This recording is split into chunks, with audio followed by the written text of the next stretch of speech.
বিসমিল্লাহির রহমানির রহিম। আগে যখন শুধু মহাসচিব বলতো ওইটা খুব আপন মনে হতো। এখন যখন সঙ্গে আবার কিছু স্থানীয় সরকার ও মন্ত্রী মনে হয় যে একটু দূরে চলে যাওয়া হচ্ছে। যাই হোক, আমরা সব সময় আছি, কাছেই আছি, দলের সঙ্গে আছি এবং আমৃত্যু দলের সঙ্গে থাকবো বলে আমরা বিশ্বাস করি। সম্মানিত মাননীয় প্রধান অতিথি, যিনি আমাদের এখন অনুপ্রেরণা, যাকে দেখলে বাংলাদেশের লক্ষ কোটি মানুষ এখন নতুন স্বপ্ন দেখতে শুরু করে, নতুন করে এক বাংলাদেশ নির্মাণ করবার স্বপ্ন দেখছে। এবং আপনারা যারা সোশ্যাল মিডিয়া দেখেন, আমি কিন্তু সোশ্যাল মিডিয়া দেখি না, যারা দেখেন তারা ইতিমধ্যেই জেনে গেছেন যে সবচেয়ে জনপ্রিয় নেতা এখন হচ্ছেন তারেক রহমান। কি ঠিক কিনা, ভুল বললাম? সুতরাং আমরা অনেক অনেক ভাগ্যবান যে আমরা একটা দীর্ঘ 18 বছরের ফ্যাসিস্ট নির্যাতনের পরে আমাদের যখন রাষ্ট্র ভেঙে চুরমার হয়ে গিয়েছিল, গণতন্ত্রকে ধ্বংস করে দিয়েছিল, আমাদের অর্থনীতি যখন একেবারে ভঙ্গুর হয়ে গিয়েছিল, তারপরে জনগণের সমর্থনে একটা নির্বাচনের মাধ্যমে আমরা এমন একজন নেতা পেয়েছি যিনি এখন আমাদের স্লোগান দিচ্ছেন, যে স্লোগানটা কি? গর্ব দেশ, তার আগেরটা কি? হ্যাঁ, সবার আগে। এই স্লোগান আমাদেরকে সামনের দিকে এগিয়ে নিয়ে যাচ্ছে। আমি বক্তব্য একেবারেই দীর্ঘ করব না। প্রিয় সহকর্মীবৃন্দ, আমরা দীর্ঘ 18 বছর আমরা বহু নির্যাতন সহ্য করেছি। আমাদের সমস্ত জীবনটাকে 18 বছর ধ্বংস করে ফেলা হয়েছে, তছনছ করে ফেলা হয়েছে।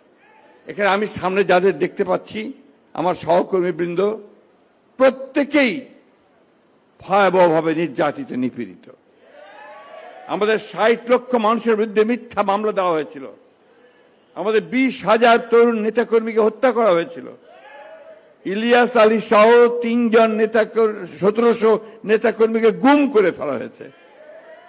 তারপরেও কিন্তু আমরা আমাদের দেশ ও নেত্রীর কে লক্ষ্য করে মাথা নত করিনি। করেছি কখনো?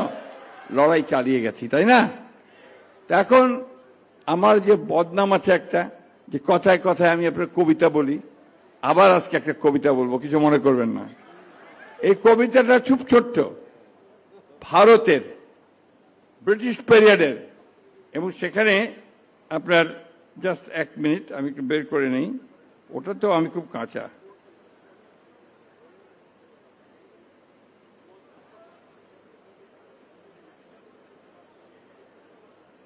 যাক, মনে পড়ছে না, বের করতে পারছি না। এটা হচ্ছে, তখনকার দিনে কয়েকজন কবি খুব বিখ্যাত ছিলেন।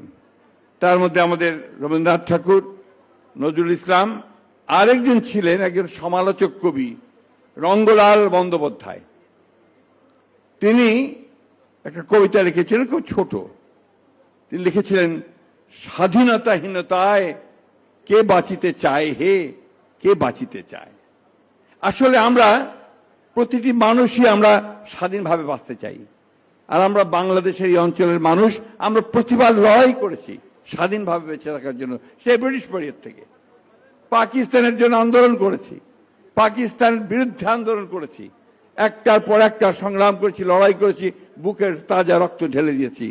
সবশেষে 1971 সালে এই যে এখানে আমাদের বীর মুক্তিযোদ্ধা নজরুল ইসলাম খান বসে আছেন, আমাদের ডক্টর মোশাররফ বসে আছেন, এখানে আরো কয়েকজন আছেন যারা এই মুক্তিযুদ্ধের সঙ্গে সম্পৃক্ত, সামনে আছেন।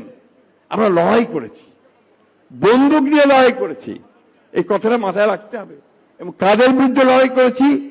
পৃথিবীর অন্যতম শ্রেষ্ঠ সেনাবাহিনী পাকিস্তান হানাদার বাহিনীর সঙ্গে লড়াই করেছি, এবং শেষ পর্যন্ত আমরা জয় লাভ করেছি, স্বাধীন একটা দেশ পেয়েছি। কিন্তু বন্ধুগণ, আজকে 55 বছর পরে আবার সেই অপশক্তি মাথা চাড়া দিয়ে উঠছে। আবার সেই শক্তি যারা সেদিন পাকিস্তান হানাদার বাহিনীকে সহযোগিতা করেছিল, যারা সেদিন আমাদের ভাইদেরকে হত্যা করতে সহযোগিতা করেছিল, যারা আমাদের মা বোনদের সম্ভ্রম নষ্ট করতে সহযোগিতা করেছিল, তারা আজকে আবার নতুন চারায় নতুন ভ্রমে আপনার হাজির হয়েছে বন্ধুগণ। এটা আমাদেরকে সাবধান থাকতে হবে। আমাদের স্বাধীনতাকে যদি আমরা সংহত করতে চাই, আমাদের যে সংগ্রাম লড়াই আমাদের নেতা তারেক রহমান সাহেব শুরু করেছেন নতুন বাংলাদেশ গড়ার, সেই লড়াইয়ে যদি আমরা জয়লাভ করতে চাই, তাহলে অবশ্যই অত্যন্ত সতর্কতার সঙ্গে সেই অপশক্তিকে পরাজিত করে স্বাধীনতার শক্তিকেই আমাদের সামনের দিকে এগিয়ে নিয়ে যেতে হবে বন্ধুগণ, এবং সেখানেই আমাদের সাফল্য। আমরা সবাই খুব আশাবাদী। আমরা সবাই আমাদের নেতা তারেক রহমানের উপরে প্রচন্ড রকমের আশাবাদী। তিনি আসার পরেই মানুষের মধ্যে যেভাবে একটা আলোড়ন সৃষ্টি করেছেন, আশা জাগিয়ে তুলেছেন, এসে নেমেই কি বললেন, আই হ্যাভ এ প্ল্যান। অন্য রাজনৈতিক কথা বললেন না, তিনি প্রতিশোধের কথা বললেন না, প্রতিহিংসার কথা বললেন না, বললেন যে আই হ্যাভ এ প্ল্যান, আমি একটা পরিকল্পনা নিয়ে এসেছি দেশটাকে গড়বার। এবং নির্বাচনের পুরো সময়টা এই প্রচারণা আমরা করেছি। আর নির্বাচনের পরে পরেই তিনি প্রথমে হাত দিয়েছেন সেই কাজে। ফ্যামিলি কার্ড, কৃষক কার্ড, কৃষকদের 10,000 টাকা কৃষি ঋণ মওকুফ, খাল খনন কাজ শুরু হয়ে গেছে বন্ধুগণ। শহীদ জিয়া যেমন একটা কর্মযজ্ঞ শুরু করেছিলেন তার দায়িত্ব পাওয়ার পর থেকে, মাত্র 3.5 বছরে তিনি গোটা বাংলাদেশকে সেই বটমলেস বাস্কেট থেকে একটা সম্ভাবনাময় বাংলাদেশে পরিণত করতে সক্ষম হয়েছিলেন। তাঁরই যোগ্য পুত্র তারেক রহমান আজকে আমাদেরকে সেই পথ দেখাচ্ছেন। আসুন আমরা সকল অপশক্তিকে পরাজিত করে আমরা আমাদের নেতা তারেক রহমান সাহেবের হাতকে শক্তিশালী করে আমরা সামনের দিকে এগিয়ে যাই। অতীতচারিতা ভুলে গিয়ে আমরা শুধু অর্জন করি আমাদের সুন্দর ভবিষ্যৎ, আমাদের সন্তানদের জন্য সুন্দর ভবিষ্যৎ, আমরা বাংলাদেশ যেন মাথা উঁচু করে বিশ্বের দরবারে দাঁড়াতে পারি, সেই কথা আমাদের বলতে। আমি শ্রদ্ধা ভরে স্মরণ করছি যে কথা আমি বারবার বলি, যে আমাদের প্রথম নারী মুক্তিযোদ্ধা দেশনেত্রী বেগম খালেদা জিয়া, তিনি যার সারাটা জীবন এই গণতন্ত্রের জন্য তিনি দান করেছেন, অবদান রেখেছেন, যিনি বারবার 3 বার নির্বাচিত হয়ে বাংলাদেশের অর্থনীতিকে একটা জায়গায় নিয়ে গিয়েছিলেন, সেই মহান নেত্রীকে আমরা আজকে আবার স্মরণ করতে চাই। আমাদের সেই মহান নেতা যিনি বাংলাদেশের স্বাধীনতা ঘোষণা করেছিলেন এবং যুদ্ধ করে দেশ স্বাধীন করেছিলেন, শহীদ প্রেসিডেন্ট জিয়া রহমানকে আমরা স্মরণ করতে চাই। আমাদের সেই সব বীর শহীদদের যারা বুকের তাজা রক্ত ঢেলে দিয়ে আমাদের স্বাধীনতা এনে দিয়েছে, আমরা তাদেরকে কখনোই ভুলব না। আমরা ভুলব না এই দীর্ঘ 50 বছর যারা আমরা গণতন্ত্রের জন্য লড়াই করেছি, অধিকারের জন্য লড়াই করেছি, তাদের কাউকেই আমরা ভুলব না। আমরা 24শে জুলাই যোদ্ধাদেরও কখনোই ভুলব না।